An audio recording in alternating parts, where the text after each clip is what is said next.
All right, and then our next game, we have the Green Bay Packers flying to Jacksonville and playing the Jaguars, with Green Bay being a favorite by 4 points and the over and under being 49. Packers have a great offense. Jordan Love, has 15 touchdowns. He has over 1,300 yards passing. Jacobs has over 500 yards rushing, but he only has one touchdown.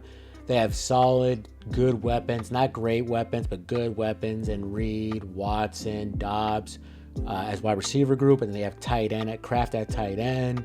So they have all this, but again and again and again, Jordan Love has to stop turning the ball over. The guy has 8 interceptions. He's tied with, I believe, Mahomes for the most interceptions, or Will Levis. It's one of those guys he's tied with.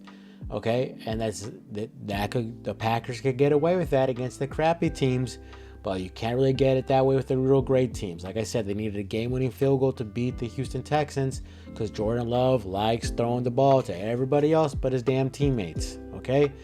Another good thing about Jordan Love is the guy is throwing multiple touchdowns, a game. So if you are Jordan Love better, I think he does I think he does get throws over 1.5 TDs this game. So that's a bet. That's a bet you guys should jump on. But let's talk about the Jacksonville Jaguars. They blew out the Patriots.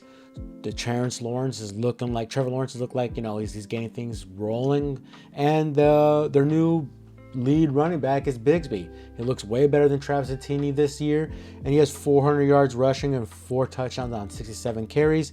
And the rookie they drafted, Brian Thompson Jr., looks like a great pick by them. His 530 yards receiving and 4 touchdowns. So, the Jacksonville Jaguars are no slouches. It's their defense that sucks, but we'll get to that in a second. Like I said, let's talk about the Packers. They have a great offense, but Love needs to stop turning the goddamn ball over. Stop throwing interceptions. The Jags are 29th in the league with just 3 takeaways. So it looks like the Jaguars are not going to be causing any fumbles or intercepting any balls in this game. And Jags are allowing the most passing TDs this season. So that's not great since the Packers, they like to sling the rock a lot. And the Packers are allowing 18 points per game to their opponents, which shows you they're just not an offense. They're not just an offensive team. Their defense can really hold it together too. Packers lead the league in 17 takeaways, so vice versa from the Jacksonville Jaguars. They're actually taking the ball away. Their safety had like a streak of 4 or 5 games with intercepting the opponent. So the Packers looks like that's really great. That's one statistic you want to be really good in. More turnovers equals more points sometimes, which equals more victories.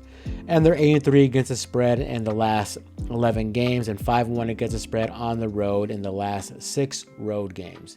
That's another good statistic if you are a Packers bettor. Now let's talk about the Jaguars. The Jaguars are coming off a blowout win against the Patriots, but it's the Patriots. They're awful. But, still a blowout win. And that's what you want to do with crappy teams. Trevor Lawrence in the last 3 games has 5 touchdowns, only 2 interceptions, and for a total of 9 touchdowns and 3 picks and over 1,500 yards passing. So T-Law is not doing so bad. The running game looks great with the Travis and Etienne and Bigsby. And the Jags do get their best linebacker or one of their best defenders back for this game. Good run-stopping running back. They're already allowing the 6th fewest rush yards per game. So if any people who got Jacobs as a fantasy player or you want to bet a player prop, probably shouldn't do that. But here's some bad news for the Jaguars. They're 0-8 against the spread against the NFC North. So it looks like the NFC North just has the Jaguars numbers. But you know what? The Jaguars are not looking bad as usual. They're pitting things together. I know they're 2-1 at home, so their games they have won, they've won them at home, so which is a great for any Jaguar bettors. And they beat the Colts, they lost to the Bears and blowout, and they beat the Patriots.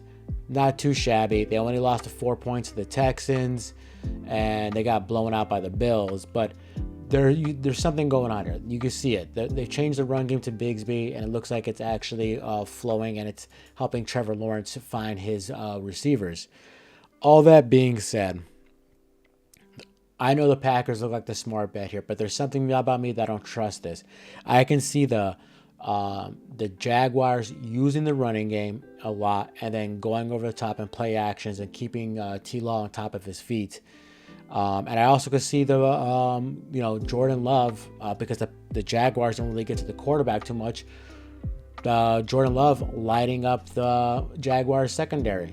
So my strongest play for this game is the over 49. Try to get it at 48 or 48 and a half, but I think that's the best bet. I see this game being 28-24 or 30-24, and I kind of lean towards the Packers, but I could see the Jaguars doing a backdoor cover. I could truly see it. But give me the over 49 as my best bet for this game.